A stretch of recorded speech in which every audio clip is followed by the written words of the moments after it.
Visual प्रस्तुत भयो। यो भिजुअलले अघि नै यहाँ उद्घोषक सरले भनिसक्नु भएको छ, चित्र आफै बोल्छ।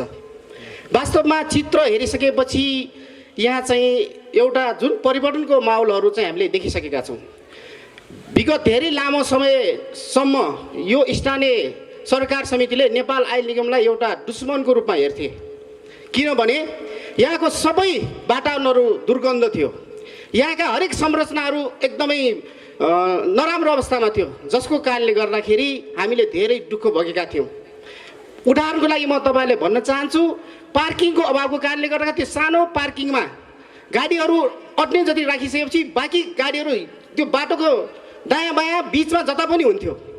हाम्रा बालबच्चाहरू स्कुल जानको निम्ति एकदमै त्यो ट्याङ्करको च्यापबाट हिँड्नु पर्थ्यो। हामीलाई एकदमै चिन्ता हुन्थ्यो, स्कुलबाट घर नआउन्थ्यो, कतै कुनै दिन त्यो च्यापमा परेर हाम्रा बालबच्चाहरू दुर्घटनामा पर्ने हुन् कि। त्यति मात्र होइन, ती ट्याङ्करहरू राखेको ठाउँभन्दा माथि अझै पनि तपाईँहरूले त्यो माथि हेर्न सक्नुहुन्छ, 3 फेज लाइन 11,000 भोल्टका चाहिँ मतलब तारहरू छन्। त्यो तार चाहिँ कहिलेकाहीँ जलेर तल झरेको हामीले देख्थ्यौँ र त्यो मुनि नै त्यो ट्याङ्करहरू रोक्ने गर्थ्यो। र त्यो पार्किङमा 1 फिट 1.5 फिट चाहिँ धुलो हुन्थ्यो, गाडीहरू चाहिँ त्यहाँ गाडीका टायरहरू त्यहाँ चाहिँ मतलब डुब्थ्यो, जसको कारणले गर्दाखेरि बर्खामा खोलै हुन्थ्यो, सबै पोखरी हुन्थ्यो। हिउँदमा चाहिँ त्यहाँ जमेको जुन धुलो धुवाको कारणले गर्दाखेरि हाम्रा घरहरू नै नदेख्ने गरी धुलोहरू उठ्थ्यो। हाम्रा खाना खाने किचनमा धुलै धुलो हुन्थ्यो, अझ भनौँ खानामासम्म धुलो हुन्थ्यो। त्यो कुराहरू चाहिँ समाधान गर्नको निम्ति मेरो अध्यक्षतामा स्थानीय सरकार समिति गठन गरेर हामीले पटक पटक चाहिँ यो समस्याहरू समाधान गर्नुपर्छ भनेर हामीले आवाजहरू उठायौँ। त्यो आवाजहरूलाई चाहिँ नसुन्ने क्रममा केसम्म भयो भने हामीले यहाँ चाहिँ मतलब आन्दोलन गऱ्यौँ। कयौँ चाहिँ प्रहरी आउनु भएर प्रहरी लाठीचार्जमा पनि चाहिँ मलाई हामीले चाहिँ भोग्नुपर्ने स्थिति आयो। बिस्तारै बिस्तारै हामीले चाहिँ आन्दोलन गर्दै गयौँ र यो अगाडिको बाटो बन्यो। त्यो बाटो चाहिँ बन्दाखेरि हामी धेरै खुसी भयौँ। हामीले यो ठाउँमा आन्दोलन चाहेर गरेको थिएन, किनभने आयल निगममा आइसकेपछि यहाँ विकास होला, यहाँ हामीलाई चाहिँ सुविधाहरू होलान् भन्ने हिसाबले हामीले सोचेका थियौँ। त्यो भएन। हामीले कल्पना गर्थ्यौँ एकजना राम्रो चाहिँ मतलब यो डिपोको इन्चार्ज आउनुभयो भने हुन्थ्यो होला, हाम्रा कुराहरू सुन्थ्यो होला भन्ने कुरा लाग्थ्यो। अनि कतै कतै हामीले पछि सुन्यौँ यहाँ चाहिँ एकजना प्रदीप यादव सर भन्ने हुनुहुन्छ अरे, उहाँ चाहिँ जता गए पनि एकदमै चाहिँ जनताको चाहिँ जुन समस्याहरू बुझेर त्यो डिपोले चाहिँ नकारात्मक प्रभाव पारेको सबै कुराहरू चाहिँ अन्त्य गर्न चाहिँ उहाँ चाहिँ मलाई अग्रसर हुनुहुन्थ्यो अरे भन्ने सुन्थ्यौँ। अनि हामीले पनि आशा गरेर बस्यौँ यादव सर आउनुभयो भने त हाम्रो पनि यो सबै समस्याहरू त समाधान होला भन्ने कुराहरू सोध्थ्यौँ। तर पछि उहाँ आउनुभयो। उहाँले सुरुमै आउने बित्तिकै उहाँले चाहिँ यहाँको स्थानीय सरकार समितिसँग सम्पर्क राख्नुभयो। यहाँ एउटा महिला समिति पनि छ, यहाँको चाहिँ वातावरण सम्बन्धी हेर्ने एउटा महिला समिति पनि छ। स्थानीय सरकार समिति र महिला समितिसँग उहाँहरूले चाहिँ बोलाएर चाहिँ मतलब हामीसँग सल्लाह गर्नुभयो, यहाँ के समस्या छ। हामीले भन्यौँ सर यहाँ चाहिँ पार्किङको समस्या छ, यहाँ चाहिँ अब जता पायो उता चाहिँ पार्किङ गर्नाले हाम्रो बालबच्चाहरू हिँड्नको लागि समस्या छ, यहाँ धुलोहरू चाहिँ उडेर हाम्रो घर घरमा यस्तो खालको समस्या छ, यहाँ चाहिँ चालकहरूलाई शौचालयको चाहिँ व्यवस्था छैन, शौचालयको व्यवस्था नहुनाले चालकहरूले जतातता चाहिँ मतलब दिसा पिसाब गर्नाले हाम्रा चाहिँ दिदीबहिनीहरू यसरी हिँड्दाखेरि यो चालकको हिसाबले हामी दाजुभाइको नाता भएर पनि हामी चाहिँ यो किसिमको चाहिँ झगडा गर्नुपर्ने अवस्था छ। यो सबै समस्या छ भनिसकेपछि उहाँले टिपोट गर्नुभयो र उहाँले चाहिँ अब म गर्छु भनेर भन्नुभयो। उहाँ वास्तवमा भन्दाखेरि हामीले फिल्मको नायक, फिल्मको चाहिँ हिरो देखेका थियौँ, तर हाम्रो लागि उहाँ साँच्चै व्यवहारिक एउटा चाहिँ यहाँको नायक भएर चाहिँ साबित गर्नुभयो। उहाँलाई चाहिँ स्थानीय सरकार समितिको तर्फबाट शिर झुकाएर नमन गर्न चाहन्छौँ हामी। अहिले चाहिँ यहाँ मैले धेरै कुराहरू चाहिँ परिवर्तन भएको कुराहरू म गरिरहन चाहन्न, किनभने अघि नै पनि मैले भनिसकेँ यहाँ भिजुअल हामीले हेरिसक्यौँ। अझ सुधार गर्नुपर्ने केही कामहरू छन्। हामीले हरेक सेक्टर, अहिले नेपालको हरेक सेक्टरमा एउटा राम्रो सकारात्मक परिवर्तनको कुरा गर्ने हो भने अपेक्षाकृत ढङ्गले कहीँ पनि परिवर्तन भएको देखिया छैन। तर आज हामीले यो नेपाल आयल निगममा यहाँ चाहिँ एउटा चाहिँ प्रबन्ध निर्देशक अथवा यहाँको डिपो इन्चार्ज भएर आउनुभएको हाम्रो प्रदीप यादव सर आइसक्नु भएपछि हामीले अपेक्षा गरेको भन्दा पनि एउटा विकास चाहिँ यहाँ भएको छ। र फेरि पनि म उहाँलाई स्थानीय सरकार समितिको तर्फबाट नमन गर्न चाहन्छु, यहाँको स्थानीय महिला समितिको तर्फबाट नमन गर्न चाहन्छु। अब एउटा यति भनिसकेपछि मैले धेरै समय लिन चाहन्न, यहाँ चाहिँ मतलब चित्र आफै बोलिसकेको छ। अब कता कता हामीले सुनिरहेका छौँ प्रदीप यादव सर अर्को ठाउँमा जाँदै हुनुहुन्छ अरे, हामीलाई चिन्ता लागेको छ। हिजो नेपाल आयल निगमसँग हामीले दिनानुदिन रिस गर्नुपर्थ्यो भने आज हामी खुसी हुन सिकिसकेका छौँ। साँच्चै भन्दाखेरि यहाँभन्दा अलिक वरपर जाने बित्तिकै यहाँ त्यो वातावरण यहाँसँग म्याच हुँदैन, किनभने यहाँभन्दा फोहोर छ। आज यति मात्र होइन, यहाँको स्थानीय व्यक्तिहरूको सुविधाको निम्ति उहाँले यहाँ डिपोभित्र मात्र होइन बाहिर पनि यो दिनानुदिन चाहिँ यो नगरपालिकाले गर्नुपर्ने काम जस्तो यो बढार्ने काम गर्नुहुन्छ। हामीलाई आनन्द लाग्छ, खुसी लाग्छ।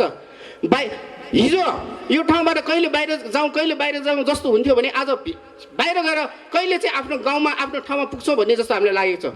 यस्तो खालको एउटा चाहिँ राम्रो चाहिँ वातावरण हुर्किने हामीसँग बानी भइसकेको छ। त्यही भएको कारणले गर्दाखेरि अब प्रदीप सर अन्ततिर जानुभयो भने कतै यो सबै अवरोध हुने त होइन भन्ने कुरा चाहिँ हामीलाई चाहिँ चिन्ता लागेको छ। त्यो भएको कारणले गर्दाखेरि एउटा व्यक्ति एकै ठाउँमा बसेर बस्नुभन्दा विकासको एउटा चाहिँ आधारलाई चाहिँ प्रस्फुटन गराएर यहाँ जस्तै अन्य ठाउँमा पनि विकास गर्ने एउटा आधार तयार गर्नको निम्ति उहाँ जानु पनि पर्छ। तर उहाँको सट्टामा यहाँ कोही आउनुहुन्छ भने यस्तै खालको एउटा दीर्घ सोच भएको व्यक्ति आउनु हुन्छ भन्ने आशा चाहिँ हामीले लिएका छौँ। अहिले जसरी चाहिँ यो स्थानीय सरकार समिति र नेपाल आयल निगम बिचको एउटा समन्वयतामा यहाँ सबै कामहरू एउटा आपसी सद्भावको हिसाबले हामीले गरिरहेका छौँ, त्यस्तो काम चाहिँ हामीले सदैव गरिरहौँ र त्यसको निम्ति हामी स्थानीय सरकार समिति प्रतिबद्ध छौँ भन्ने कुरा पनि यहाँ राख्न चाहन्छौँ। र साथै यस भव्य र सभ्य कार्यक्रममा 2 शब्द राख्ने एउटा मौका हामी स्थानीय सरकार समितिलाई दिनुभएकोमा सम्पूर्ण सभापति एवं नेपाल आयल निगमका कार्यकारी निर्देशकज्यू, प्रमुख अतिथि, वाणिज्य तथा आपूर्ति उद्योग मान्य मन्त्री लेखराज भट्टज्यू, मान्य सचिवज्यू लगायत सम्पूर्ण ड्यासमा विराजमान सहसचिवज्यूहरू, नेपाल आयल निगमका सञ्चालक समितिका सदस्यज्यूहरू, यस नगरपालिकाका मेयरज्यू, ड्यासमा विराजमान हुनुभएका सम्पूर्ण मैले सम्मान गर्नुपर्ने अतिथिज्यूहरू, नेपाल आयल निगमका वरिष्ठ अधिकृतज्यूहरू, नायब कार्यकारिणी निर्देशकज्यू, कार्यकारी निर्देशकज्यूहरू, पेट्रोलियम ढुवानी व्यवसाय महासङ्घका अध्यक्ष लगायत सम्पूर्ण ढुवानी तथा पेट्रोलियम व्यवसायहरू र सम्पूर्ण यस वडाका बासिन्दाहरूलाई मेरो व्यक्तिगत तथा संस्थाको तर्फबाट म नमस्कार टक्राउन चाहन्छु। अघि वक्ताले चित्र आफै बोल्छ भने जस्तै म के भन्छु भन्दाखेरि परिवर्तन सम्भव छ, चाहे भने परिवर्तन सम्भव हुँदो रहेछ। त्यस कारणले यो 10 महिनाको परिवर्तन उल्लेखनीय छ। जुन यस सरकारले गरेको परिवर्तनमा एउटा देखाउन नेपाल आयल निगमको परिवर्तनलाई पनि हामीले राख्नुपर्छ। त्यस कारणले यो परिवर्तनको लागि नीति निर्माणको तहबाट गर्नुभएका मन्त्रीज्यू, सचिवज्यू र निगमका कार्यकारी निर्देशक, यस डिपोमा कार्यरत सम्पूर्ण कार्यालय प्रमुख लगायत निगमका सम्पूर्ण परिवारलाई बधाई दिन चाहन्छु। म एकदम बधाई तथा शुभकामना दिन चाहन्छु। अहिले सुन्दैछौँ प्रदीप सरको चाहिँ फेरि अर्को ठाउँमा चाहिँ आवश्यकता महसुस गरेर उहाँलाई पठाउनु भएको छ। त्यो वास्तवमा निगमको प्रक्रिया हो, जानुपर्छ कर्मचारी भइसकेपछि। अब आउने सरहरूलाई पनि यो जुन संरचना छ, यो संरचनालाई यस्तै किसिमको राखिरहनको लागि र यस उहाँले पाउनुभएको वाहवाहीलाई बरकरार राख्नको लागि एउटा चुनौती पनि छ, अवसर पनि छ म भन्न चाहन्छु। सबैतिर भौतिक पूर्वाधारहरू बनेको क्रमशः बनेको देखिँदैछ। यहाँ मात्रै होइन, अरू डिपोहरूमा पनि भौतिक पूर्वाधारहरू बनेको छ। तर जुन कुराले निगम, जनता र उपभोक्ता र हामीलाई जोड्ने भनेको के हो भन्दाखेरि प्रविधिले। तर त्यो प्रविधि चाहिँ मैले त्यति उल्लेखनीय सुधार भएको जस्तो पाएन। जबसम्म प्रविधिमा सुधार हुँदैन तबसम्म यो भौतिक संरचनाले गरेका उपलब्धिहरूलाई, त्यसले दिन सक्ने रिजल्टहरूलाई पूर्णता दिन्छ जस्तो मलाई लाग्दैन। अब मैले देखिरहेको छु अटो सिस्टम, या चाहिँ अटो सिस्टम भयो भने के त्यो अटो सिस्टमले अब डिप रडलाई व्यवस्थापन गरेको, विस्थापित गरेको हो? त्यो विस्थापित गरेको हो भने अति नै सुन्दर छ होइन। फेरि हामी अटो सिस्टम भनेर त्यो डिप रडलाई नै हामीले चाहिँ विस्थापित गर्न सकेन भने त्यो पनि वास्तवमा तार्किक केही भिन्नता छैन जस्तो मलाई लाग्छ। त्यस कारणले अहिले चाहिँ सम्पूर्ण कुरालाई हेर्दाखेरि प्रविधिको चाहिँ अत्यन्त आवश्यक छ र प्रविधि मैत्री हुनुपर्छ जस्तो लागिरहेछ। म 3-4वटा कुरा भन्नु छु। देशभरि हामीले भण्डारण क्षमताको अभिवृद्धि गर्दै गएका छौँ, काहीँ बनिसकेको छौँ, पूर्वाधार तयार भइसकेका छौँ। तर सानो एउटा कुरामा मलाई औल्याउन मन लाग्छ, चन्द्रमामा पनि दाग हुन्छ भने जस्तै मैले सानो सबै डिपोमा जान्छु, तर के छ टपिङ गर्ने व्यवस्था 7 लाखको चाहिँ गरे हुँदैन। त्यसले के बुझिन्छ भन्दाखेरि विश्वसनीयतामा काहीँ न काहीँ प्रश्न चिन्ह गरेका छ। त्यो मेरो प्रश्न चिन्ह होइन, व्यवसायको चिन्ह। आज यहाँ करोडौँ खर्च भएको छ, तर किन एउटा चाहिँ टपिङ गरेर दिनेको व्यवस्था। मैले धेरै डिपोहरूमा घुमेँ, मैले शुभकामना अवसर पाएँ, तर मैले आज पनि यहाँ टपिङ गर्नेको लागि व्यवस्था गर्नको लागि यस्तो खर्च गरेका छ, यस्तो बनाएको छ भनेर मैले देखिनँ। त्यस कारणले कतै कतै यसलाई पनि प्रश्न चिन्ह गर्ने बाटो छ जस्तो लाग्छ। त्यो कुरा चाहिँ मिथ्य होस् भन्ने म चाहन्छु। अर्को कुरा, कहिलेकाहीँ अटो सिस्टम प्राइसको कुरा गर्छौँ। अटो सिस्टम प्राइस कस्तो रहेछ भन्दाखेरि घटाउने बेला चाहिँ अटो भनेर सबै सरकार, जनता, उपभोक्ता हामी वाह गर्ने, तर बढाउनु पर्यो भने जहिले पनि त्यो अटो सिस्टमलाई पनि हामी नमान्ने। अहिले अटो सिस्टमलाई हामीले पूर्ण रूपले पालना गरेको भए आज 2 रुपियाँ मात्र बढाउनु पर्ने र 2 रुपियाँले मात्र निगमलाई घाटा 5 रुपियाँ नहुने थियो। मैले त्यति बेला कार्यकारी निर्देशकज्यूलाई भनेको थिएँ, हुन त हामी सैद्धान्तिक ज्ञान भएको मान्छे होइन, तर व्यवहारिक ज्ञान के थियो भने जुन कोभिडको बेला 10 रुपियाँ तपाईँहरूले घटाइदिनु भयो नि, त्यति बेला साह्रै नै सरकार, जनताले वाह बनाइदियो। तर अहिले त्यो 10 रुपियाँको ठाउँमा हामी पुग्न सक्दैनौँ। त्यस कारणले सबै कुरा, यो समृद्धिको कुरा के हो र यो सुशासनको कुरा भन्दा पनि सुधारको कुरा के भने त्यसलाई आर्थिकले जोड्या हुन्छ। आज 3 वर्षभन्दा अगाडि यो डिपोको चित्रले के बुझाए, त्यसको कारण होला एउटा चाहिँ क्षमता मात्रै नभएको होइन होला, आर्थिक उन्नति नभएको कारणले पनि हामीले सोचेको जस्तो गर्न नसकेको जस्तो लाग्छ। त्यसै कारणले तपाईँहरूको अहिले सम्पूर्ण डिपोको सुधार, सुन्दरता, संरचना तयार छ, तर हाम्रो पम्पहरूको हेऱ्यो भने जस्ताको तस्तै छ। त्यो कारण के त भन्दाखेरि लागत अनुसार प्रतिफल नपाइकन त्यो कुराको पुरा हुन सक्दैन रहेछ।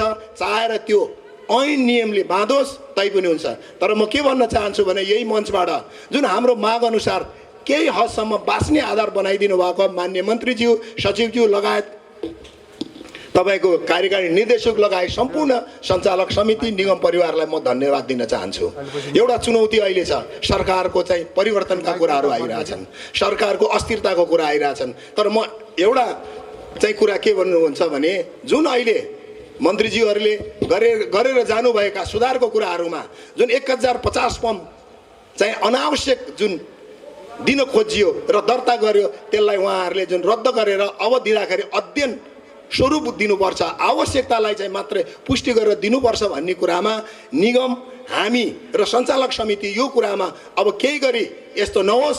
अब आउने कोही सरकारले चाहिँ यसलाई चाहिँ फेरि आफ्नो चाहिँ हस्तक्षेप गर्यो भने त्यति बेला हाम्रो चाहिँ क्रान्ति र बिगुल फुक्छ भन्ने पनि यो मञ्चबाट म घोषणा गर्दै यी सुधारको कुरालाई म अब चाहिँ नमन गर्दै र सम्पूर्ण निगम परिवारलाई म धन्यवाद दिँदै बिदा हुन्छु। धन्यवाद, नमस्कार। अध्यक्ष एवं उद्योग वाणिज्य तथा आपूर्ति मन्त्रालयका सचिवज्यू, नेपाल आयल निगमका सञ्चालक समितिका सदस्यज्यूहरू, नगर प्रमुखज्यू, पेट्रोलियम डिलर एसोसिएसनका अध्यक्षज्यू, नेपाल आयल निगमका नायक कार्यकारी निर्देशकज्यू लगायत सम्पूर्ण आयल निगम परिवार, सर्वप्रथम म आज यस कार्यक्रममा मलाई पनि बोलेर आफ्ना विचार राख्ने अवसर दिनुभयो, त्यसको लागि म आयोजक साथीहरूप्रति आभारी छु। र आजको दिनको अवस्था के छ र हिजो के थियो भन्ने कुरा तपाईँहरूले भिजुअलमा देखाइ नै सक्नु भएको छ। मान्छेमा इच्छा शक्ति भयो भनेदेखि काम हुँदो रहेछ भन्ने उदाहरण पनि यो एउटा हो। र यो जुन त कार्यक्रम तपाईँहरूले 1.5 वर्षको बिचमा काम गरेर देखाउनु भयो, त्यसको लागि म सम्पूर्ण टिमलाई म व्यक्तिगत तर्फबाट र मेरो पेट्रोलियम ढुवानी व्यवसाय महासङ्घको तर्फबाट धन्यवाद दिन चाहन्छु। र अघि मित्रले भन्नुभयो, हाम्रा लेनजीले निश्चय पनि यो भौतिक कुराहरूमा एकदमै राम्रो किसिम अगाडि बढेको छ। प्रवृत्तिमा निश्चय अझै कमजोरी त छ, काम गर्दाखेरि पूर्ण रूप त कहीँ हुँदैन, त्यसमा पनि ध्यान दिने हुनेछ भन्ने मैले आशा लिएको छु। र यहाँ पेट्रोलियम क्षेत्रमा बखत यहाँ विवाद हुने, कहिले तेलको कमी कहिले के भयो भन्ने कुरा पनि आउने कुरा नयाँ कुरा होइन। यसको लागि कुनै उपाय गर्दाखेरि विवाद रहित कसरी हुन्छ भन्ने कुरामा पनि त्यत्तिकै ध्यान दिनु जरुरी छ। हामीहरूले पटक माग गरेका थियौँ कि प्रत्येक डिपोमा वेइङ ब्रिज पनि राख्नुपर्छ। वेइङ ब्रिजबाट पनि दोहोरो नाप प्रणाली गर्ने हो भनेदेखि चाहिँ सडकको अवस्था, चोरीको अवस्थाबाट पनि बस्न सकिने हुनाले यो गर्नुपर्छ भन्ने कुरा पटक राख्यौँ। यसमा निगमले ध्यान दिएको मैले पाएको छैन। के कारणले हो, सकिन्छ भने यसलाई प्रत्येक डिपोमा यसलाई गर्नुपर्छ भन्ने म यहाँहरूसँग विनम्रतापूर्वक अनुरोध गर्न चाहन्छु। र आजको दिन जुन यहाँहरूले जुन भौतिक कुराहरू यहाँ सुधार गर्नुभयो त्यसको लागि त मैले अघि नै आभारी भनिसकेँ र पुनः आभार व्यक्त गर्दछु। र हाम्रो देशको सबभन्दा मुटु काठमाडौँ, त्यसमा पनि यो ठुलो डिपोलाई सबभन्दा पहिले प्राथमिकतामा राखेर गर्नुभयो, त्यसको लागि म धन्यवाद दिन चाहन्छु। र अब यसपछि कुन डिपोमा गर्न जरुरी छ त्यो एकदम संवेदनशील कुरा छ। हाम्रो देशमा रहेका 7-8वटा डिपो मध्येमा सबभन्दा असजिलो डिपो भनेको विराटनगरको डिपो र धनगढीको डिपो छ। त्यो डिपोमा कुनै बेला पनि केही पनि हुनसक्छ। यस कारणले म आयल निगममा कार्यकारी निर्देशकज्यू, माननीय मन्त्रीज्यू लगायत सम्पूर्ण यहाँ सञ्चालक समितिका सदस्यहरू हुनुहुन्छ, उहाँले के भन्न चाहन्छु भनेदेखि जोखिम हेरेर अर्को प्रोग्राम चाहिँ जोखिमको भरमा गर्नुपर्छ भन्नेको यहाँलाई म अनुरोध गर्न चाहन्छु। र अहिले आज धनगढीको अवस्था हेर्ने हो भनेदेखि चाहिँ बाटोमा अघि एकजना मित्रले भन्नुभयो बाटोभरि यहाँ गाडी हुन्थ्यो, कस्तो हुन्थ्यो, हामीलाई डर लाग्थ्यो भने त्यस्तै अवस्था आज धनगढीको अवस्था छ। त्यो विषयमा मैले भन्नु त कि खास जरुरी छैन, मान्य मन्त्रीलाई त्यो विषयमा पूर्ण ज्ञान छ। र त्यहाँको पार्किङको र त्यो डिपोको अवस्था बारेमा चाहिँ दयनीय अवस्था छ। त्यो डिपो यस्तो ठाउँमा भइसकेको छ कि पहिला त्यो सहरभन्दा 2-3 किलोमिटर टाढा नै थियो, आज त्यो डिपो 20 बजारमा भइसकेको छ। त्यस कारणले त्यो जोखिमबाट बच्नलाई के प्लानिङ हो भन्ने कुरा छिटोभन्दा छिटो यहाँलाई अगाडि बढ्नको लागि म अनुरोध गर्दछु। त्यस्तै विराटनगरको डिपो पनि 2टा डिपो अहिले तत्कालको लागि गर्नुपर्ने जरुरी मैले देखेको छु। यो विषयमा चाहिँ आयल निगमका साथीहरूले चाहिँ चाँडोभन्दा चाँडो अगाडि बढ्नुहुनेछ भन्ने मैले विश्वास लिन चाहन्छु। र आजको यस कार्यक्रममा काठमाडौँ विश्वविद्यालयका प्रोफेसरज्यूले यो हाइड्रोजन बारेमा जुन कुरा भन्नुभयो त्यसको लागि म राख्नुभयो, धन्यवाद दिन चाहन्छु। र यो कार्यक्रममा जुन तपाईँहरू अगाडि बढ्नुभएको छ आयल निगम र काठमाडौँ विश्वविद्यालयको सहकार्यमा, त्यो तपाईँहरूको कार्यक्रम सफल होस् भन्नको लागि पनि म शुभकामना दिँदै बिदा हुन्छु। धन्यवाद। धन्यवाद पेट्रोलियम ढुवानी व्यवसायी महासङ्घका अध्यक्ष खगेश्वर बोहराज्यूलाई। यस्तै आफ्नो शुभकामना मन्तव्य राखिदिनुको निम्ति नेपाल आयल निगममा क्रियाशील कार्यक्रम सञ्चालकज्यू, यस उद्घाटन समारोहका सभापतित्व गरिरहनुभएका नेपाल आयल निगम लिमिटेडका कार्यकारी निर्देशकज्यू, प्रमुख अतिथिको रूपमा ड्यास महासिन रहनुभएका नेपाल सरकार उद्योग वाणिज्य तथा आपूर्ति मन्त्रालयका माननीय मन्त्रीज्यू, नेपाल सरकार उद्योग वाणिज्य तथा आपूर्ति मन्त्रालयका सचिवज्यू एवं निगम सञ्चालक समितिका अध्यक्षज्यू, ड्यास महासिन निगम सञ्चालक समितिका सदस्यज्यूहरू, चन्द्रगिरी नगरपालिकाका मेयरज्यू, विभिन्न वडाका वडा अध्यक्षज्यूहरू, ड्यास महासिन पेट्रोलियम व्यवसायी, ढुवानी व्यवसायी तथा डिलर एसोसिएसनका प्रतिनिधिज्यूहरू, उपस्थित सम्पूर्ण निगमका निर्देशकज्यू, नायब कार्यकारी निर्देशकज्यू, कर्मचारीज्यूहरू र उपस्थित सम्पूर्ण पेट्रोलियम कारोबारमा संलग्न व्यवसायीहरूमा म मेरो व्यक्तिगत तर्फबाट र नेपाल आयल निगम स्वतन्त्र कर्मचारी युनियनको तर्फबाट हार्दिक नमस्कार भन्न चाहन्छु। अघि धेरै विषयवस्तु यहाँ राखिरहनु भन्दा पनि पहिले र अहिले जुन हेर्यौं यसले धेरै कुरा बताइसकेको छ र यस कुराले एउटा थानकोट डिपोको जुन टिम छ उहाँहरूले चुनौतीलाई अवसरको रूपमा प्रयोग गरेर सफल हुन सकिन्छ भन्ने उदाहरण दिनुभएको छ। यो निगमको सम्पूर्ण पूर्वमा झापादेखि पश्चिमको दिपालसम्म कार्यरत रहनुभएको नेपाल आयल निगमका कर्मचारीहरूको लागि उत्प्रेरणाको स्रोत हो भन्ने मलाई लागेको छ। र पछिल्लो समयमा अघि यहाँ विषयवस्तु पनि आइसक्यो, 2058 सालमा यो हाल बागमती प्रादेशिक कार्यालयको रूपमा रहेको यो इन्धन डिपो थानको तत्कालीन अवस्थाको यो 2058 सालमा देखि सञ्चालनमा आएको डिपो हो र यो प्रसङ्गलाई जोडेर हेर्ने हो भने करिब 1 दशक यो डिपो उद्घाटन भएको 1 दशकभन्दा लामो अवधि निरन्तर रूपमा नेपाल आयल निगमले घाटामा सञ्चालन हुनुपर्ने स्थिति आयो।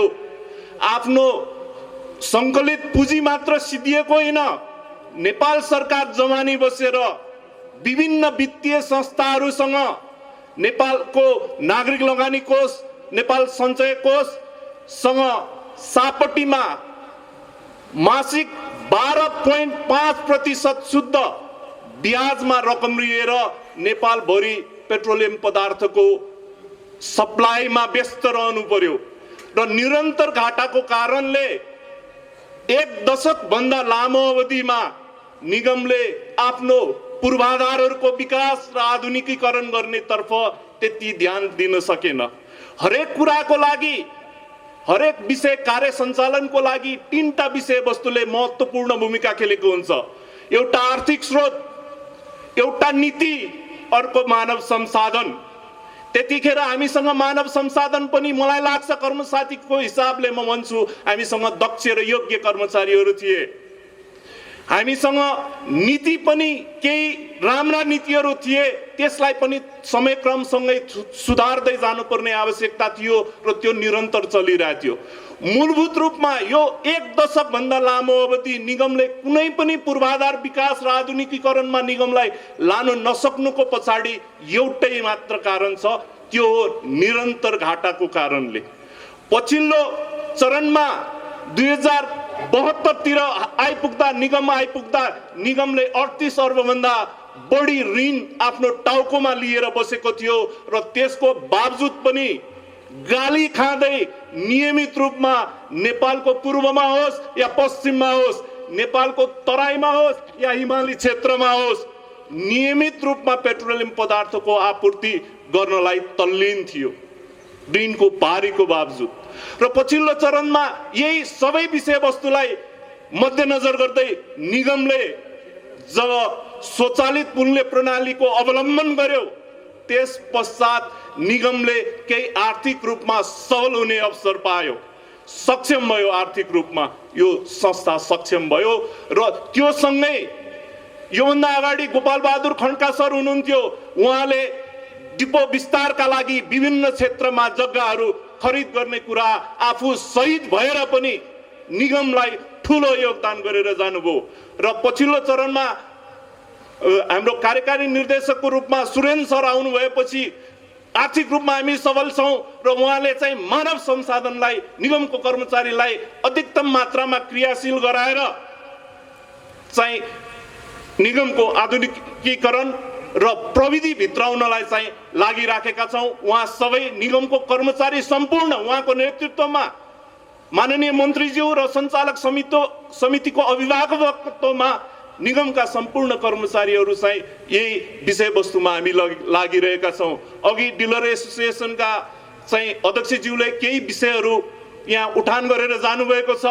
हो, उहाँले जे भन्नुभयो त्यो विषयमा निगमले सोचेको छ। मलाई लाग्छ निगमका कर्मचारीले मात्र होइन, निगम सञ्चालक समितिले र हामी सबैले यो विषयलाई महसुस गरेका हौँ। तर समयक्रमसँगै हाम्रो संस्था आर्थिक रूपमा बल्ल सक्षम भयो। त्यसपछि हामी आगामी दिनमा त्यो तर्फ पनि निगम पक्कै पुग्छ भन्ने म चाहिँ यो विषय यहाँ व्यक्त गर्न चाहन्छु। र पछिल्लो चरणमा मलाई अलिकति यो यस्तो आर्थिक रूपमा सबल संस्थाको रूपमा स्थापित भइसकेपछि अब फेरि निगम एकदमै असहज परिस्थितिको डोबाटोमा, एकातिर एकदम सुन्दर छ, प्रविधियुक्त छ, अघि केयुको सरले प्रेजेन्टेसनमा पनि भनिसक्नुभयो अत्याधुनिक प्रविधि भित्राउने मार्ग छ एकातिर, अर्कोतिर काली लाग्दो त्यो डोबाटोमा उभिएका छौँ हामी। मैले यो किन भनिराखेको छु भने आज यहाँ म बोलिराख्दाखेरि आजको दिनमा निगमले 8 करोड 80 लाख दैनिक रूपमा, करिब 9 करोड दैनिक रूपमा घाटामा व्यवसाय सञ्चालन गरिएको छ। उपभोक्ताको हिसाबले भन्नुहुन्छ यो बढ्दा बढाउँछ, घट्दा घटाउँदैन भन्नुहुन्छ। उहाँहरूलाई पनि यो हामीले धेरै विषयवस्तुमा जानकारी दिन नसकेको पनि अवस्था हो। 15 दिनमा हामीले यो गरिराखेका छौँ र उहाँले के भन्नुहुन्छ अन्तर्राष्ट्रिय बजारमा उपभोक्ताको यो जिज्ञासा पनि छ अन्तर्राष्ट्रिय बजारमा मूल्य घट्दाखेरि यहाँहरू घटाउनु हुँदैन भन्नुहुन्छ उहाँहरूलाई भन्नुपर्ने एउटै विषय छ त्यहाँको असर हामीलाई 15 दिन पछाडि आइपुग्छ यो विषय महत्त्वपूर्ण विषय छ र यो विषयलाई हामीले यसै गरेर कार्यक्रमहरूको बीचमा चाहिँ हामीले आम सर्वसाधारणलाई आम उपभोक्तालाई निगमको विषयमा सूचित गराउनु पर्ने पनि अवस्था रहेको छ र माननीय मन्त्रीज्यू पनि हुनुहुन्छ निगम सञ्चालक समितिका अध्यक्ष लगायत सम्पूर्ण टिम यहाँ उपस्थित भएको अवसर पारेर म निगमका सम्पूर्ण कर्मचारीहरूको तर्फबाट यो संस्थालाई त्यो दोबाटोबाट अब प्रविधि मैत्री अघि देखाउनु भएका जस्तै हाइड्रोजन फ्युलदेखि लिएर अत्याधुनिक प्रविधिको युक्त अवस्थामा लानको लागि आर्थिक रूपमा यो संस्थालाई सक्षम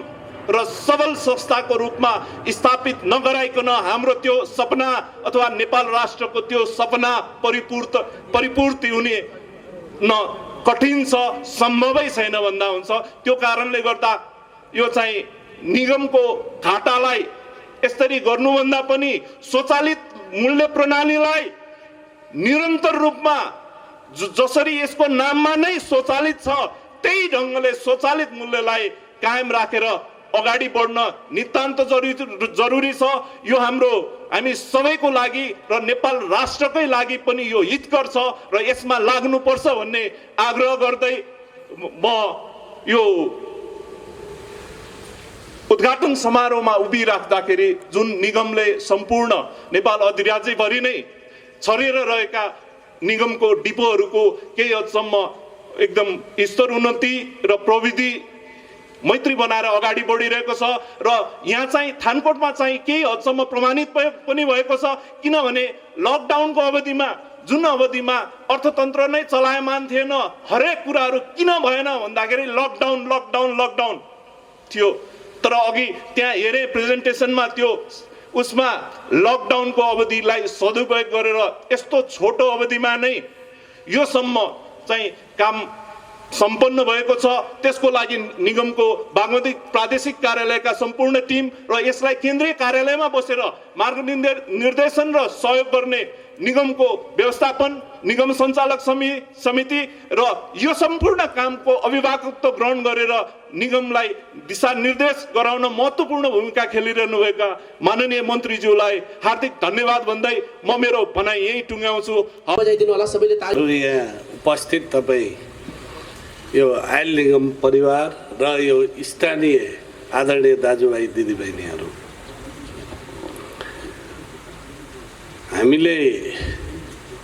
मैले यो कहिलेकाहीँ यो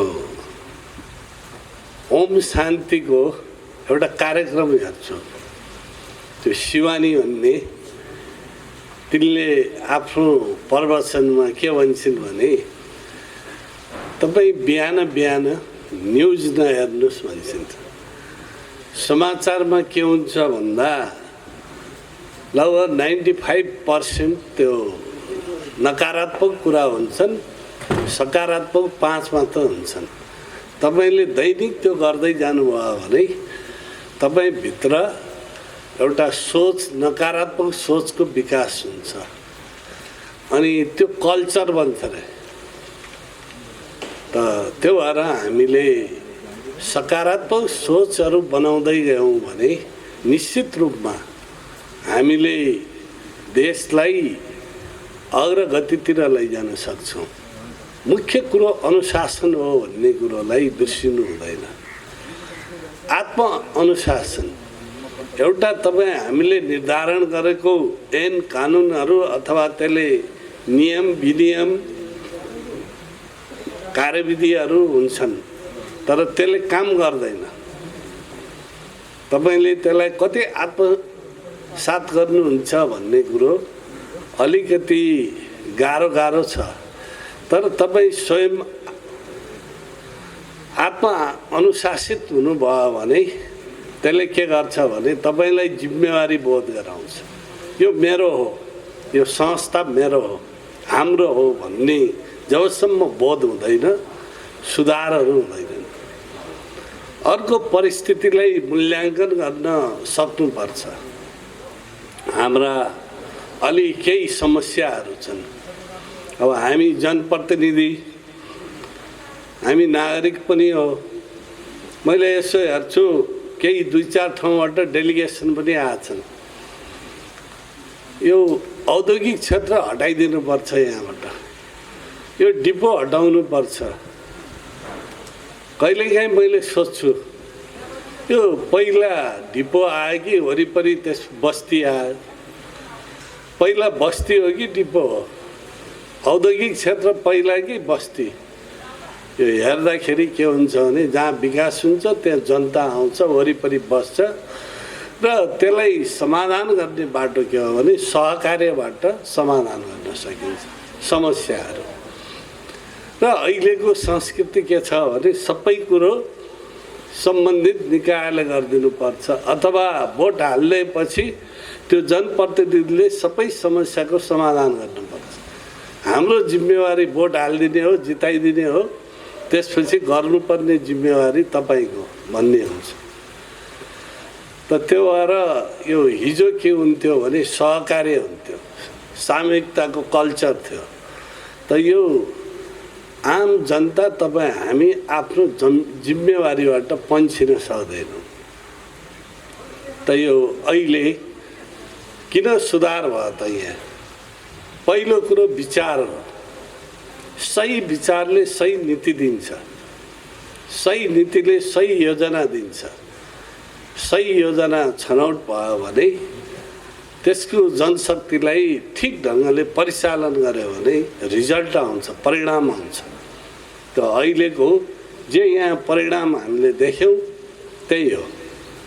र अनि बाहिर र भित्रको समन्वयकारी भूमिका, यहाँको जुन नगरपालिका अन्तर्गतको मेयरको नेतृत्व र वडा अध्यक्षहरूको सक्रियता र यहाँको डिपोको त्यो प्रादेशिक कार्यालयको नेतृत्व, माथिको निर्देशन, नीतिले के गर्यो यसलाई रूपान्तरण गरिदियो। तपाईँ हामी सबैलाई रूपान्तरण गरेका छ। हिजो र आज फरक छ भन्ने कुरो बोध भएको छ। त त्यो बोध गराउने जिम्मेवारी तपाईँ हाम्रो हो। र यो सहकार्यले के गर्दो रहेछ भन्ने कुरो पनि यहाँबाट हामीले उदाहरणको रूपमा लिन सक्छौँ। त हामीले होइन यो त नगरपालिकाको जिम्मा हो, बाहिरको पर्खाल बाहिर भनेको भए अथवा यो सबै आयल निगमले गर्नुपर्छ भनेको भए यो सम्भव थिएन। हेर्नुहोस्, त अहिलेको समयको पहिचान गर्न जरुरी छ। हाम्रा आवश्यकताहरू, हाम्रो समस्याहरू के हो? जब तपाईँले समस्याको पहिचान गर्नुहुन्छ त्यो समाधान पनि आउँछ। अब यहाँभित्र भएको ज्ञानलाई तपाईँले कसरी केन्द्रित गर्नुहुन्छ? पहिला ज्ञान हुन्छ कि व्यवहार पहिला हुन्छ? पहिला व्यवहार, व्यवहारबाट ज्ञान, ज्ञानबाट सिद्धान्त, त्यसपछि सिद्धान्त, ज्ञान, व्यवहार। यो चिजलाई हामीले कसरी प्रयोग गर्छौँ, कसरी बुझ्छौँ? यहाँभित्र थुप्रैहरूसँग यस्तो ज्ञान छ, तपाईँले त्यसलाई, त्यो ज्ञानलाई सिद्धान्तमा परिणत गर्न सक्नुपर्छ, त्यो ज्ञानलाई पहिचान गर्न सक्नुपर्छ। यदि त्यो पहिचान भएन भने हामी एक कदम पनि अगाडि बढ्न सक्दैनौँ। त हामी उत्साहित कहाँ छौँ त भन्दा नेपाल आयल निगम, नेपाल सरकारको उपक्रम पूर्ण स्वामित्व। यसका अघि सचिवजीले भने जस्तै सामाजिक दायित्व पनि छन्, राष्ट्रप्रतिको दायित्व पनि छ। यो केवल पेट्रोलियम ढुवानी गर्ने र सप्लाई गर्ने मात्र होइन, यसको सम्बन्ध राष्ट्रिय सुरक्षा नीतिसँग पनि जोडिएको छ। यसलाई हामीले बुझेनौँ भने अनि हामी समस्याको समाधान गर्न सक्दैनौँ। आन्तरिक होस् या बाह्य, जब सुरक्षाका समस्या आउँछन् यसको भूमिका पहिलो हुन्छ। सुरक्षा निकायलाई यसले सप्लाई गर्न सकेन पेट्रोलियम पदार्थ भने त्यति बेला ठुलो खतरा हुन्छ। अझ ठुलो त्यति बेला नेपाल आयल निगमको दायित्व बढ्छ जब देशमा अस्थिरता हुन्छ। अहिले यहाँ केही विषयवस्तु आएका छन्, कुनै चिज पनि एकैचोटि समाधान हुँदैन। हामीले यतिखेर जब कोभिड-19 आयो, नेपाल आयल निगम धेरै सक्रिय भयो। त्यसको अझ कर्मचारीहरूले ग्याससम्म जनताको घरमा पुगाएको उदाहरण छ। त्योलाई जनताले पनि सराहनीय रूपमा लिएको छ। हामीले पनि त्यही रूपमा मूल्याङ्कन गरेका छौँ। अहिले अब राजनीतिक अलि चलखेलहरू अस्थिरतातिर जाने के हो भन्ने प्रश्नहरू तपाईँ हाम्रो दिमागमा छ। त जति दिन छ राम्रो काम गर्ने हो। यहाँबाट बाहिर गएर पनि यहाँ कसरी काम गराउन सकिन्छ भन्ने सोच्ने हो। अहिले सरकारले गरेका कामहरू त देखिरहेछन्। हामीले देखेका छौँ सरकारले गरेको काममा अवरोध गर्नेहरू पनि छन्। विकास नचाहने, विनाश चाहने प्रवृत्ति पनि छ। म हिजो मात्रै रूपन्देहीमा गएको थिएँ। हामीले मोतीपुर औद्योगिक क्षेत्रको शिलान्यास गर्ने कामलाई अगाडि बढाउने हामी भित्रकै प्रवृत्तिले ढुङ्गामुढा गर्न लगायो। ध्वंस चाहने र निर्माण नचाहने, विनाश चाहने, विकास नचाहने प्रवृत्ति पनि हामी भित्रै छ। त्यो भएर त्यसलाई ठिक ढङ्गले पहिचान गर्ने र त्यो प्रवृत्तिका विरुद्ध हामी सङ्घर्ष गर्ने कुरो नै हुन्छ। हिजोको आवश्यकतामा हामी सडकमा जान जरुरी थियो। आज सडक आवश्यकता हो कि होइन? तपाईँ आफ्नो जिम्मेवारीबाट पन्छेर सडकमा गएको पनि उदाहरणहरू यही आयल निगमभित्र पनि छ। नेपाल सरकारका कर्मचारीहरू पनि गएका छन् सरकारका विरुद्ध। त्यो कति ठिक हो? त्यो आत्मा अनुशासन हो कि होइन?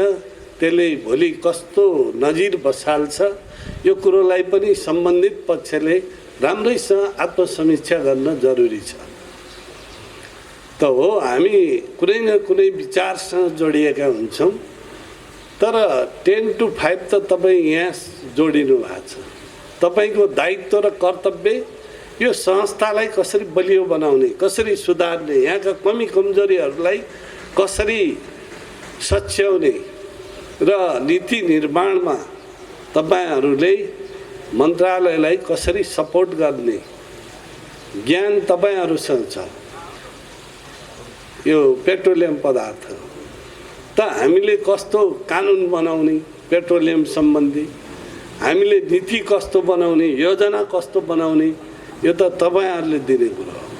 त्यसमा टेकेर मन्त्रालयले परिमार्जित गरेर ल्याइदिने हो। जब हामी त्यो छोडेर आफ्नो काम कर्तव्य छोडेर सडकमा जान्छौँ भने त्यसले देशलाई कता लैजान्छ, कस्तो नजिर बसाल्छ। भोलि यहाँबाट निस्किएपछि तपाईँ नागरिकै हो। म यहाँबाट यो मञ्चबाट निस्किएपछि यो जिम्मेवारीबाट भोलि पन्छेपछि म एउटा नागरिकको हैसियतले भोलि मैले आफ्ना आवश्यकताहरू तपाईँहरूको बिचमा ल्याउँछु। दोस्रो कुरो, यहाँ सुधारको आवश्यकता प्रवृत्तिमा अहिले हामीले सुधार गरेका छ। विशेष गरी आयल निगमको नेतृत्व र बोर्डको नेतृत्वले ती पहलहरूलाई अगाडि बढाइरहेछ। केही समस्याहरू जस्तो धनगढीको डिपो पहिला 2 किलोमिटर बजारभन्दा टाढा थियो, खेतै खेतको बिचमा त्यो बनेको थियो। अहिले बस्तीको जनघनत्वको बिचमा छ। विराटनगरको स्थिति पनि त्यही हो। अहिले हामीले जग्गा हेर्दैछौँ। त अहिले नेतृत्व जग्गा किन्ने पक्षमा छैन। किनभने हिजो अघि यहाँ प्रसङ्ग आछ, अख्तियार लाग्छ भनेर त्यो। अनि हामीले त्यस्तो नेपाल सरकारकै स्वामित्वमा रहेको जग्गा हेरिरहेछौँ र त्यो प्रक्रिया अघि बढेको छ धनगढी डिपोको लागि सार्ने कुरो। र अर्को सामाजिक सुरक्षा पनि गर्नुपर्ने जरुरी छ। जनतालाई मूल्य वृद्धिले असर गर्ने कुरो अन्य मुलुकमा कसरी व्यवहारेको छ त्यसको अध्ययन गर्न जरुरी छ। र भोलि यसलाई अटोमेसनमा लैजाने भन्ने फेरि त्यो मूल्य वृद्धि हुन नदिने हो भने त्यो अटोमेसनको अर्थ हुँदैन। त मैले कहीँ पनि त्यो हस्तक्षेप गरेको छैन। तपाईँको प्रक्रियामा मूल्य वृद्धि गर्नुहोस्, मूल्य घटाउनुहोस्। जब सस्तोमा आउँछ हो ध्यान दिनुपर्ने अलिकति कहाँ हुन्छ भने भारतसँगको मूल्यमा उता सस्तो भयो भने यताबाट पारी जान्छ। त्यो ध्यान दिनुपर्छ, अलिक मिलाउनुपर्छ। र हामीले कुनै पनि वस्तुको समर्थन मूल्य गर्दाखेरि भारतको किसानहरूकै जस्तो हामीले गहुँको समर्थन मूल्य निर्धारण गऱ्यौँ। पारी र वारीको चाहिँ अलिकति मिलान गरेका थियौँ। त त्यो उता मिलान गर्दा यहाँ निकै महँगो हुन जान्छ, जनतालाई असर गर्छ। त्यो त ध्यान दिनै पर्छ। त दोस्रो कुरो अब विराटनगरको डिपोको लागि पनि वैकल्पिक व्यवस्था गर्न जरुरी छ। त्यो र हाम्रो आवश्यकतामा जान जरुरी छ। अब यो इन्धनको हाइड्रोजन उसमा अब सम्माननीय प्रधानमन्त्रीज्यूले एउटा जिम्मेवारी दिनुभएको थियो हामीलाई, अर्थमन्त्री र म र कृषि मन्त्रीलाई। रासायनिक मल कारखाना राख्नु पर्यो, ल कुन प्रविधिबाट हुन्छ त्यो ल्याउनुहोस् भन्नु हो। अब हामीले पहिलो नम्बरमा हाइड्रोजन ग्यासकै कुरा गऱ्यौँ। त्यो त अहिले सम्भव नहुँदो रहेछ, त्यसको प्रविधि पनि रहन्छ।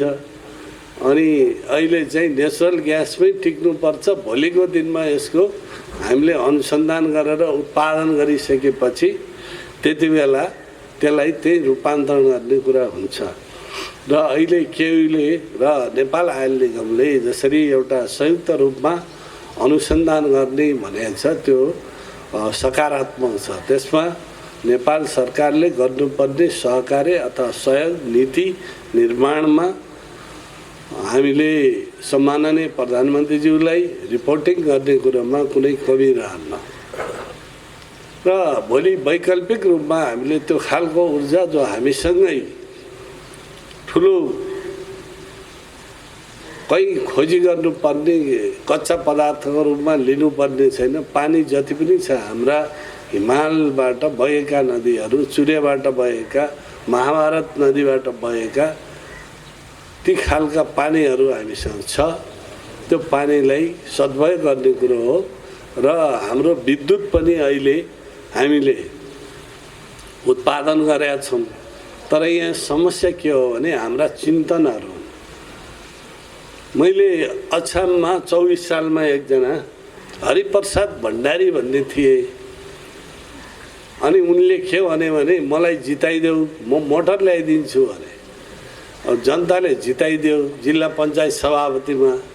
बम्बई गएर उनले मोटर लिएर आए अनि अछाम पुर्याए उनले। अनि नेपाल त्यति बेलाको सरकारले अछामलाई सुगम जिल्ला बनाइदियो। कर्मचारी कोही नजाने भयो। हेर्नुहोस्, जनताले दुःख पाए। अब मोटर छ, बाटो छैन। अनि सुर्खेत दुर्गम, दैलेख दुर्गम, बाजुरा दुर्गम, डोटी दुर्गम, तर अछाम सुगम। अनि कर्मचारी नगएपछि त समस्या भइहाल्यो। त्यस्तै अहिले विद्युत उत्पादन गरेका छौँ।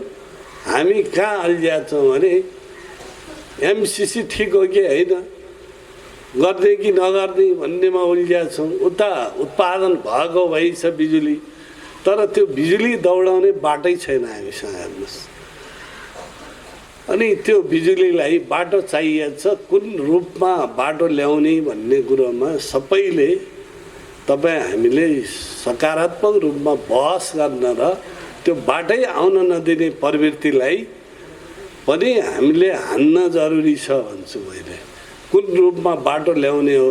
अब यहाँ अघि हाम्रो जनताकै सङ्घर्ष समितिको प्रतिनिधिले भन्नुभयो यस्तो दुःख झेलेका थियौँ हामीले।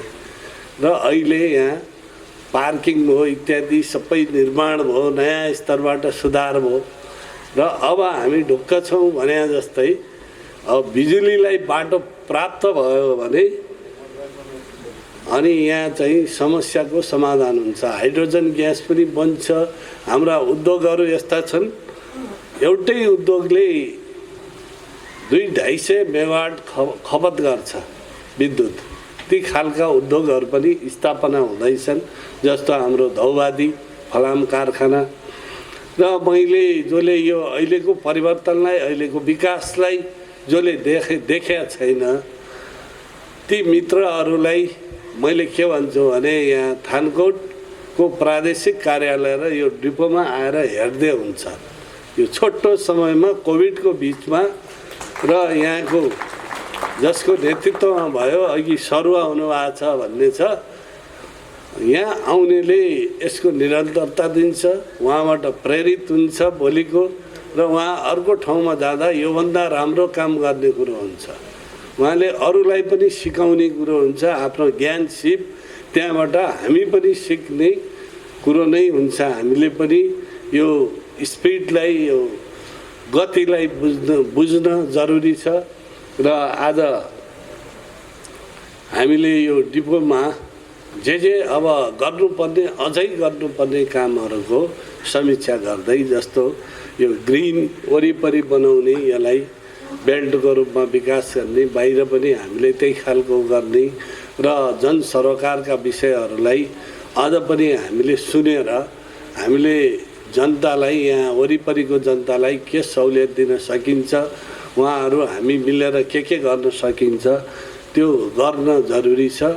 र तपाईहरू सबैले जसरी अहिले विशेष गरी यो कोभिडको बिचमा नेपाल आयल निगमका परिवारले जसरी सक्रियतापूर्वक काम गर्नुभयो, विशेष गरी यसको नेतृत्व अझ बोर्ड लाई म हार्दिक धन्यवाद दिन्छु, बधाई पनि दिन चाहन्छु। र यो सक्रियतामा अझ बढी सक्रियता आओस्, गति आओस् र हामीले अझ नयाँ चिजहरू दिन सकौँ।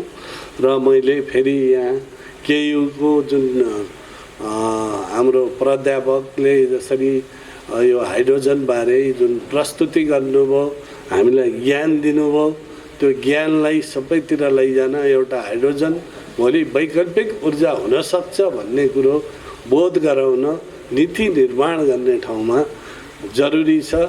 यसलाई नबुझ्यो भने के हो भन्ने हुन्छ, सबैले यो कुरा बुझिया हुन्न।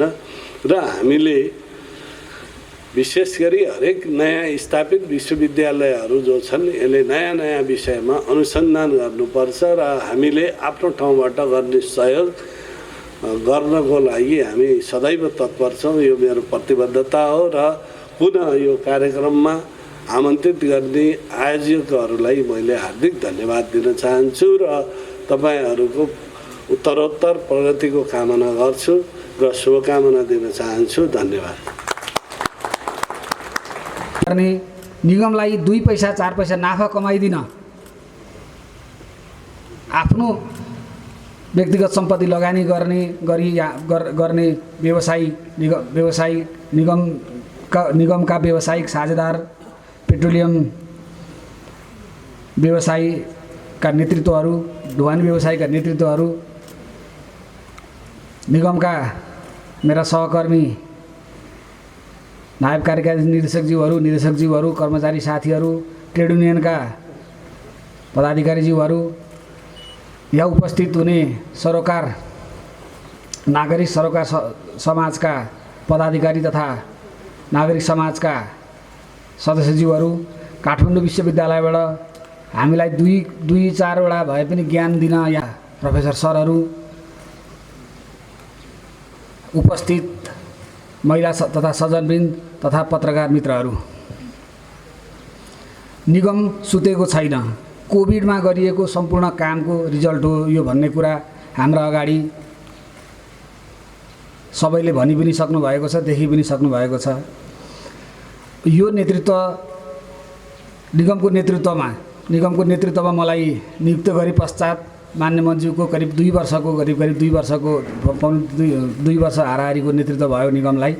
कुनै पनि दिन कुनै पनि चिजमा हस्तक्षेप नगरिकन जसरी पनि निगम सुधार अगाडि बढ भनेर जुन मन्त्रीले जुन निर्देशन दिनुभएको छ त्यो हिसाबले निगम अत्यन्तै बलियो भएको छ र त्यही निर्देशन अनुरूप नै तत्कालीन सचिवज्यूहरू दुईटै सचिवज्यूहरू केदार सर र म बैकुण्ठ सर दुईटैलाई सम्झिन चाहन्छु।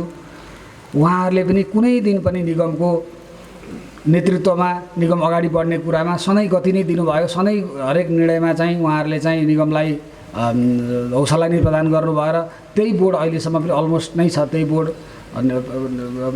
बुढासरी सर हुनुहुन्छ र विशेष गरी बुढासरी सर प्रेम सरहरू हुनुहुन्छ।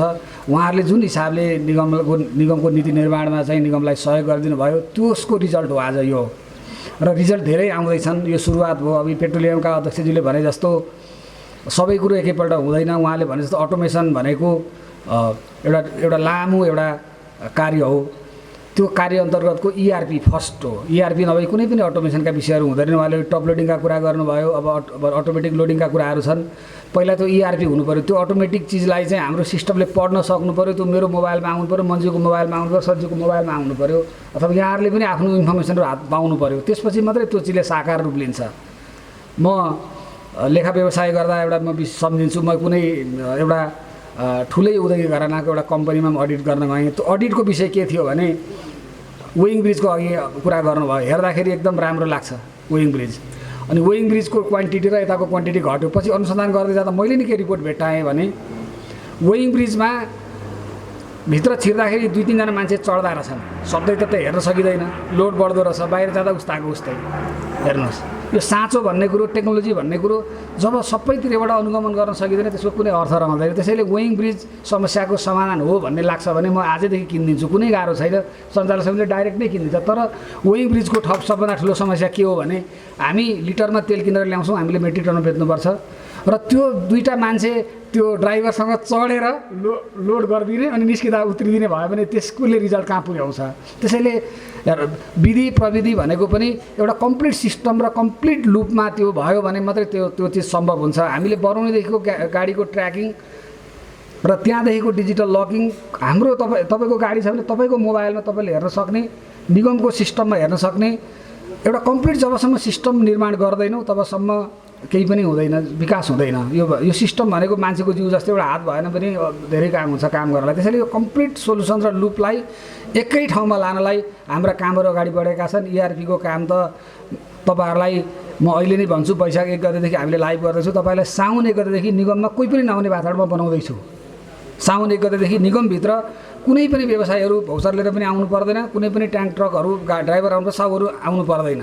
र त्यो सबै चिज तपाईँहरूको मोबाइलमा हुन्छ। तपाईँको अर्डरदेखि लिएर तपाईँको गाडी कहाँ जाँदैछ भन्ने विषय पनि हामी त्यो गर्छौँ। त्यो अगाडि बढिसकेको छ। र यही सुधारै अन्तर्गत अटोमेसनका कुराहरू त हामी अगाडि बढाइसकेका छौँ। त्यो कन्सल्टेन्सी पनि हामीले छानिसकेका छौँ। तपाईँलाई के म भन्न चाहन्छु भने अबको 6 महिनाभित्र यो डिपो ISO 9001:2015 प्रमाणित गरेर म देखाउँछु मेरै कार्यकालभित्र। म यहाँहरूसँग त्यो प्रतिबद्धता जनाउन चाहन्छु। सबै कुरा हुन्छन्, समय लाग्छ, खरिद प्रक्रिया छ, सिधै किन्न सकिन्न। हामी पनि सिक्दैछौँ। अब अघि विकासजीले बडा राम्रो कुरा गर्नुभयो। हामी कहीँ नयाँ मान्छे कोही ल्याएका छैनौँ। यही हाम्रै भएको भित्रको जनशक्तिलाई जुगाड गरेर हामीले अध्ययन गर्ने, अनुसन्धान गर्ने, त्यसपछि त्यसलाई टेन्डर प्रक्रियामा लगाउने हामी भित्रैबाट गरिराखेका छौँ र भइ पनि रहेको छ। र यी 2टा मेजर कुराको काम अगाडि बढी पनि सकेको छ। हामी टेन्डर स्वीकृत गर्ने चरणमा छौँ। त्यसो भएको हुनाले यो सबै चिजमा यहाँहरू ढुक्क भए हुन्छ। र मेरो अबको करिब 10 महिनाको कार्यकालमा म सबै गरेरै जान्छु भन्ने कुरो म यहाँ प्रश्न पार्न पनि चाहन्छु। अब भण्डारणको विषय छ। अब थानकोट डिपोमा पहिला सुरु भएको संरचनालाई सुरक्षित चलाउने सबभन्दा ठुलो दायित्व हो। त्यो यो अहिलेको कार्य भनेको भएको डिपोको आफ्नो सम्पत्ति संरक्षण गर्न र डिपोलाई सुरक्षित तरिकाले चलाउने विषयवस्तुमा मात्र हामी क्रियाशील छौँ। त्यसैले यो परियोजनाको नाम पनि पहिलो चरण भनेको छ। यो चरण हुँदै जान्छ र धेरै चरण हामी बनाउँदैनौँ। 10वटा चरण बन्दैन। 2टा चरणमै हामी सम्पूर्ण कुरो सक्छौँ। र यहाँहरूको जिज्ञासा, यहाँहरूको गुनासो, यहाँहरूलाई चाहिँ व्यवसाय गर्दाखेरि इज्जतका साथ व्यवसाय गरेका छौँ, मैले तेल पाएको छु, निगमले दिएको छ भन्ने कुरो हामी प्रमाणित गरेरै देखाउन चाहन्छौँ, देखाउँछौँ पनि। र अर्को कुरो चाहिँ मलाई भन्नै पर्यो। अब निगमले एकाधिकार गरेको छ। निगमले एकाधिकार गरेकै छैन। त्यसो भए त भन्सार चाहिँ एउटै भन्सार विभागले चाहिँ भन्सार उठाउँछ, भन्सारको एकाधिकार भने जस्तै हो। सरकारको 100% लगानी भएको नेपाल राष्ट्र ब्याङ्कको कन्सोलिडेटेड फन्ड निगममा आएर बसेको छ, त्यो कुनै पनि बेला सरकारले चलाउन सक्छ। व्यवसाय भनेको त त्यसको नाफा बाँड्न सक्ने अथवा त्यसको नाफा युज गर्न सक्ने कोही विशेष व्यक्ति ग्रुप समुदायले गर्यो भने त्यो व्यवसाय हो। यहाँ कसले गर्छ त? निगमको कर्मचारीले 50,000 रुपियाँ वर्षको बोनस खाँदाखेरि चाहिँ सबै कुरो सकिने हो र? 3 करोड रुपियाँ 3.5 करोड रुपियाँ बोनस बाँड्दाखेरि सबै कुरो सकिने चिज हो र? यो चिजमा हामीले बुझेकै छैन। र के हो भने मैले बुझेको त निगम के हो भने होला कम्पनी ऐन अन्तर्गत हामी दर्ता भयौँ होला, कम्पनी भयौँ होला, त्यति भन्दैमा स्वरूप चेन्ज भयो त।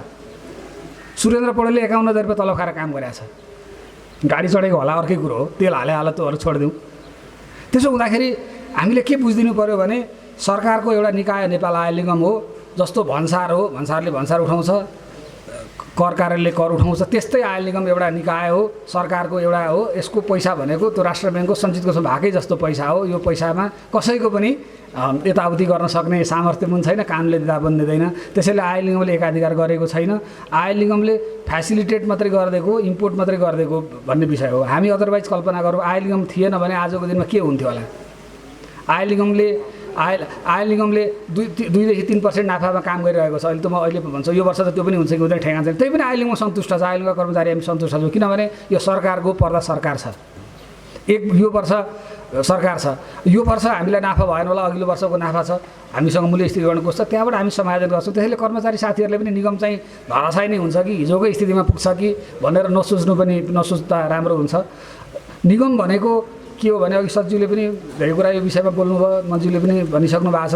निगम भनेको ठुलो दायित्व भनेको हाम्रो नाफा होइन, हामीले बजारको मूल्य स्थिर राख्ने, इकोनोमीलाई स्टेबलाइज गर्ने पनि हाम्रो ठुलो जिम्मेवारी हुन्छ। त्यसैले हामीले अहिले नाफा खाए पनि एउटा साइकल हो, भोलि घट्ला। अब हामीलाई के भने डलर अलिकति घटिदियो भने फेरि हामीलाई धेरै ठुलो समस्या हुँदैन, र दुईपल्ट फेरि मूल्य घटेर आइदियो अथवा कन्स्ट्यान्ट बसिदियो भने हामी 2 रुपियाँ बढाउँदा पनि हामी त्यो ठाउँमा पुगिहाल्छौँ नि। त्यसैले अहिले यो कस्तो भने हामीले त लामो रेस हिँड्नुपर्छ, लामो दूरी पार गर्नुपर्छ। त्यसैले लामो दूरी पार गर्दा छिटो कुद्नु हुँदैन, बिस्तारै कुद्दै रेस जितिन्छ, कछुवाले रेस जित्यो हो। त्यसैले निगम कछुवैकै गतिमा मूल्य बढाउँछ र कछुवकै गतिमा हिँड्छ। र यसको मतलब फेरि के हो भने मूल्य बढाउँदाखेरि चाहिँ अब निगमले छिटो बढाउँछ, घटाउँदैन, त्यस्तो होइन। घटाएको चिज हामीले भन्न नसकेको हो, प्रचार गर्न नसकेको हो, अथवा बुझाउन नसकेको विषय हो। म मन्जुलाई पनि स्मरण गराउन चाहन्छु, मैले नेतृत्व लिएको 15 दिनपछिको मूल्य, डिजेलको मूल्य त्यतिखेर 102 रुपियाँ थियो भने पेट्रोलको 112 रुपियाँ थियो। आज कति छ? पेट्रोल 114 रुपियाँ, 2 रुपियाँ बढी छ। आज डिजेल 79 रुपियाँ छ। मैले जोइन गरेको 2 वर्ष अगाडिको मूल्य पनि हामी पुगेका छैनौँ भने निगमले अटो प्राइस कहाँ लागू गरेन? यदि अटो प्राइस हामीले लागू गरेको भए आज 129 रुपियाँ 50 पैसा पेट्रोलको प्राइस हुन्थ्यो, जुन हामी 114 मा हामीले बेचिरहेका छौँ भने पेट्रोल हाम्रो करिब 116 रुपियाँ हुन्थ्यो, जुन हामीले अहिले 79 रुपियाँमा बेचेका छौँ। त्यसैले त्यो मूल्य त्यो अटो प्राइसमा भन्दा पनि अटो प्राइसभित्र पनि हामीले अर्को प्राइसिङ आफूले डिफाइन गरेका छौँ, आफूले बनाएको छौँ, ब्रेक इभन प्राइस। हामीलाई नाफै नहुने प्राइसमा हामी हिँडिराखेका छौँ र निगमको कार्यदिशा पनि त्यतै हुन्छ प्राइसिङमा। मलाई बढा भने पनि म बढाउँदिनँ, मन्जुले त बढा भन्नुभएको थियो अस्ति पनि, मेरो तर्फबाट हस्तक्षेप छैन, निगम नोक्सानमा जानु हुँदैन। तर मन्जु के भने भोलि 2 महिना 4 महिनापछि नघट्ने स्थिति फेरि हामी हेरौँला। त्यसैले हामीले अत्तालि हाल्नुपर्ने स्थिति केही छैन, पेनिक हुनुपर्ने पनि स्थिति छैन। लकडाउनको नाफाले यो महिनासम्म हामी जिरो नाफा जिरो नोक्सानको पोजिसनमा छौँ। अब फेरि फर्दर बढ्यो भने हामी 2 रुपियाँ गर्दै आफ्नै अधिकार प्रयोग गर्दै बढाउँदै जाँदा हामी एक ठाउँमा पुग्छौँ र हामीलाई नाफा चाहिएको छैन। यो आर्थिक वर्षमा हामीलाई नोक्सानमा नल्याए पुग्छ र त्यसमा पनि अब के छ मन्जु भने हामीले करिब ब्याजबाट 1.5 देखि 2 अर्ब रुपियाँ कमाउँछौँ, जुन कर्मचारीको तलब भत्ता सबैलाई काफी छ। त्यस्तै पाइपलाइनको बचत हामीलाई 1.5 देखि 2 अर्ब रुपियाँ पैसा पाइपलाइनको बचत हुन्छ, त्यो चिजले व्यवसायीले गरेका नोक्सानहरू सबै पुरा हुन्छ। र जति पैसा आज छ जति बढ्छ त्यो भनेको खालि त्यो भनेको चाहिँ खालि भारतबाट बढाएको पैसा मात्रै हो, त्यसमा निगमको कुनै ओभरहेडहरू जोडिँदैन। त्यसैले म यहाँहरू सबैलाई, मिडियाका साथीहरूलाई सबैलाई आश्वस्त के पार्न चाहन्छु भने निगमको दायित्व भनेको मूल्य बढाउँदा घटाउने भनेर भत्ता बढाउने भत्ता घटाउनु पनि। अघि लिलनजीले भन्नुभयो 10 रुपियाँ हामीले घटाउँदा त्यसको इम्प्याक्ट हामीले के हेरौँ त? त्यसको कारणले कहीँ बढ्यो त? बढेन। अब अस्ति हामीले 2 रुपियाँ हवाई इन्धनमा बढाएको थियो, 2 रुपियाँको दरले धनगढीको भाडा 40 देखि 50 रुपियाँ बढ्नुपर्ने, यसलाई चाहिँ 90 रुपियाँ बढाइदिए। मैले कम्प्लेन पनि गरेँ उहाँहरूलाई, होइन उहाँहरूले भन्नु पनि भयो हामीले त बढाए पनि 2000 3000 पनि त उडाएको छ नि त, भाडा त कहिले बढी दिएको छैन भनेर पनि उहाँहरूले क्लारिफिकेसन गर्नुभयो। त्यसैले यस्तो किसिमको प्रवृत्ति हामीसँग छ। यो प्रवृत्ति 2 वर्षको अवधिमा 102 रुपियाँको डिजल घटेर 88 रुपियाँसम्म आउँदाखेरि भाडा कति घट्यो त त्यसको पनि हामी हिसाब हेरौँ न। त्यसैले निगमको कम्पोनेन्ट भनेको सानो कम्पोनेन्ट हो, यसले धेरै ठुलो भाडा मूल्य वृद्धिलाई फरक पर्दैन। हेर्नुहोस् धेरै ठुलो फरक पर्दैन, तर के भने यसै चिजलाई आधार मानेर मान्छेले केही गर्ने गलत तत्त्वहरू हाबी हुने हुन्छ। तर व्यवसायीहरू पनि ट्रान्सपोर्ट व्यवसाय पनि संवेदनशील हुन्छ, उहाँले कुरो बुझ्नु भएको छ, हामी निरन्तर छलफलमै छौँ। यो कुरो उहाँहरूले बुझ्नु भएको छ, त्यो हिसाबले मूल्य पनि बढ्दैन र निगमले त्यसरी धेरै बढाउँदा पनि बढाउँदैन, बढाउनु पनि हुँदैन। यति भन्दै यो आजको समारोहमा लाई सभ्य र भव्य बनाइदिन यहाँ उपस्थित हुनुभएका सम्पूर्ण नेतृत्वगणहरूप्रति र सम्पूर्ण यहाँ उपस्थित कर्मचारी लगायत अन्य मित्रहरूप्रति धन्यवाद।